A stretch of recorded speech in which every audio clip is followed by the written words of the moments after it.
Good evening and welcome to the Metaphysical Art Theater's presentation of Change Your Mind and Change Your World. Are you aware of the mindsets you're operating from, really? I mean, it may be just a flash when you hear something that's a good idea. Hopefully, it's a positive idea.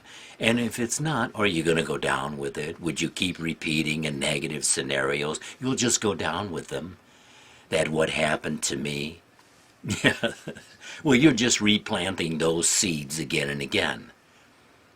Well, reiteration and reiteration so that you can keep track of what it is you are allowing yourself to think about generally most of the time.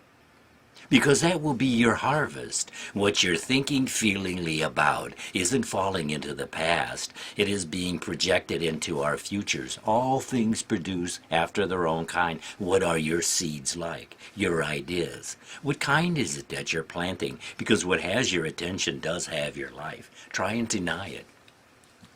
You don't have to believe any of this just because of hearing it. No, you're given to test it. It's suggested that you test all of this out for yourself, discern for yourself. Oh, I didn't understand most of what I heard in the beginning. Most of it just went right over my head. But what didn't, well, I just discerned it into dust generally. But I was hungry to know. I was resolute to know, first person. I knew that I had heard something that was worthy of my attention. But most of it, I just, as I said, analyze its dust.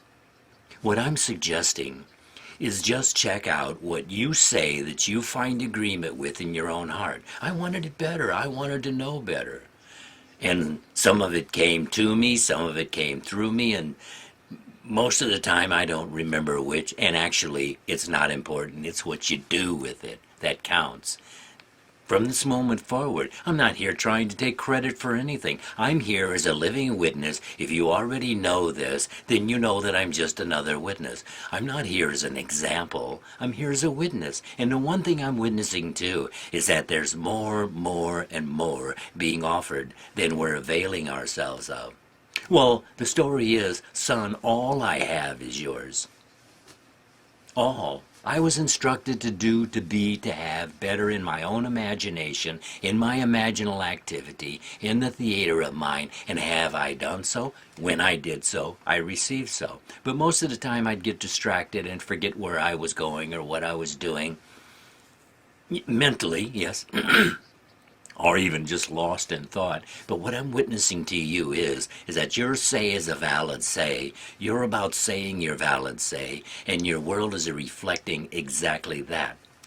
You can deny this. No, this is not about me, the man, Lindell, or anything I've done. I'm not here as an example, as I said. I'm here as a witness. Well, through the word that I received by the hearing of the ear first from my teacher, Neville Goddard. And then I began to act upon it. And you'll see that that's what this is. Then you'll be thinking better from better. Well, just see it to follow through. Well, you say you find agreement within your own heart, wherever you heard it from. I'm not trying to tell you what to think. I don't have anything to join or to belong to or donate to. The messages that I heard from Neville Goddard were so simple, so clear, so powerful. Divine history, not just secular history. I mean, I already had plenty of complication in my life. I didn't need any complication. We all have enough, I'm sure. Well, generally when you sit in a silence, what do? Worry about something? Well, foreboding this and foreboding that, running off negative scenarios about this, that, or the other. If you're dealing with negative scenarios, well, actually, then you're dealing with things you really want to be rid of. Give them no attention. See, actually what you're doing, you're replanting them. Every time you run off a little negative scenario, you're replanting it. All things produce after their own kind. And then sometimes when you hear good ideas, good suggestion, you put it off till later. But then later comes and then you put it off again and eventually you forget it. Scenarios of this and scenarios of that, it's really not productive for the good life, that gloom and doom stuff. Why me? Why this? Why now? And then later it comes by and you have to put off the things again.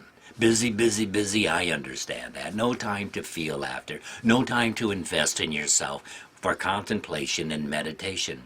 For better than the best yet. You say you don't have time to contemplate and meditate, but you have time to suffer.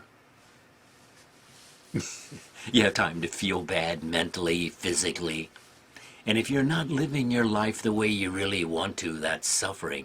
And what you're given to do, well, if you can find time to suffer, why can't you find time to invest in yourself, living your life like you really mean it?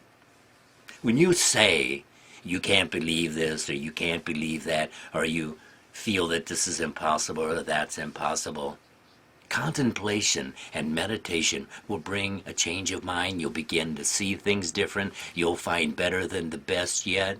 Enough to discern for yourself better, to dream the dream better. You're told to dream the dream. I do hope you have a dream.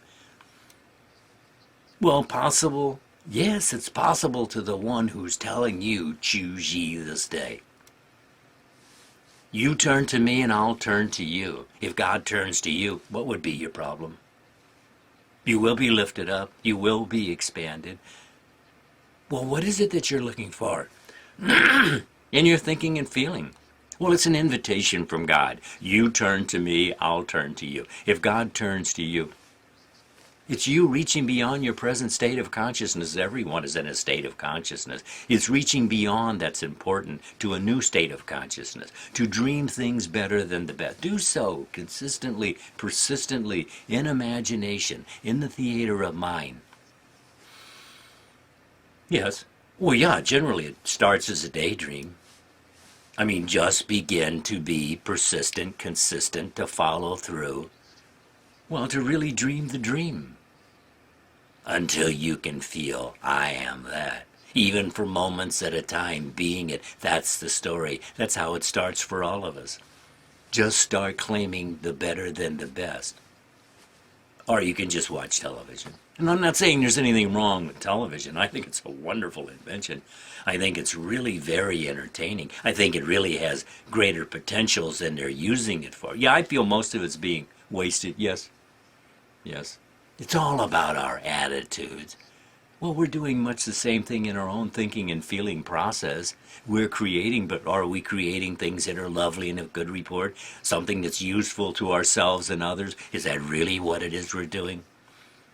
Sometimes it's just a simple idea. I remember working for this lady, and she told me that she had been going to a psychiatrist for years, and that the work that I did at her home as a contractor did more to lift her spirits than being on the couch for 2 years. You see, sometimes it can be something so simple. Just a walk in the forest, a walk in the woods, a walk by the ocean, a walk by the river, contemplation, meditation, feeling after, better than the best. And no, I'm not telling you have to go anywhere. It's all in mind. It's all with you right here, right now. There's no, and yes, the power is in the silence. Be still and know that I am God, we're told. In the stillness, yes. Complicated I didn't need. Just be still and know that I am God. And the message is, listen often. Reiteration and reiteration. That's the style for changing your lifestyle.